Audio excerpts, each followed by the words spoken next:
ang ato ang pag disseminate no sa ato ang balita nga haom sa insakto nga mga data o sa insakto nga mga statistics bahin aning kaning leptospirosis nga nag-circulate karon.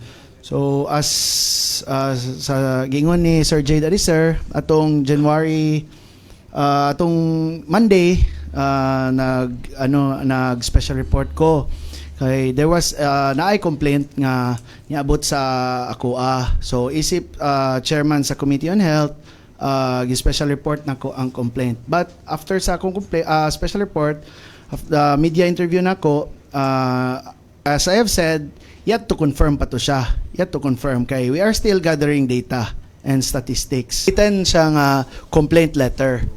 Complaint letter nga naka-indicate sa complaint letter is leptospirosis. So the motto pag special report nako, nayon ko yet to confirm. Munang dili sa ginato dili pa ko makahatag og data ato kay katong complaint letter pag abot sa ako ako pa siyang i-confirm. Ang letter was addressed to the office of the City Vice Mayor. Then as chairman sa Committee on Health, gi-forward ni ang office sa City Vice Mayor sa ako. In behalf sa MOA sa City Council, nagpatawag na kog committee hearing sa Committee on Health, no? Giimbitar na to ato ang mga proper nga resource persons kay para maklaro kini ang insakto nga data nga para napod ang dadto ang atong complainant atong giimbitar uban sa ato ang SEBDA o sa ato ang City Health. Unsay rason sa complainant nga no mao kato iyang gisulat sa letter para pod ma-explainan pod siya or makita ang data gikan pod sa City Health Office nga katuday ang mga alleged death dili day tungod sa leptospirosis. So sa sa City Council kita nagpatawag na kita og committee hearing sunod semana.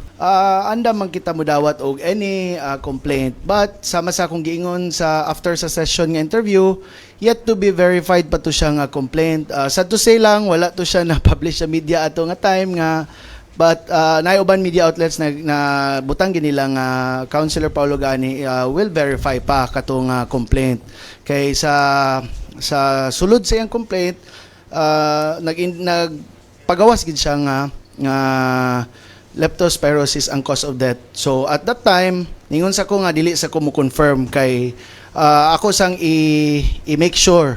That's why katong Tuesday uban sa ato ang SEBDA and sa ato ang City Health Office, nag-investigate kita dito sa kamerkaduhan para ma-confirm. And karon na-confirm na ni Doc Claire nga dili ang cause of death dili siya tungod sa leptospirosis. So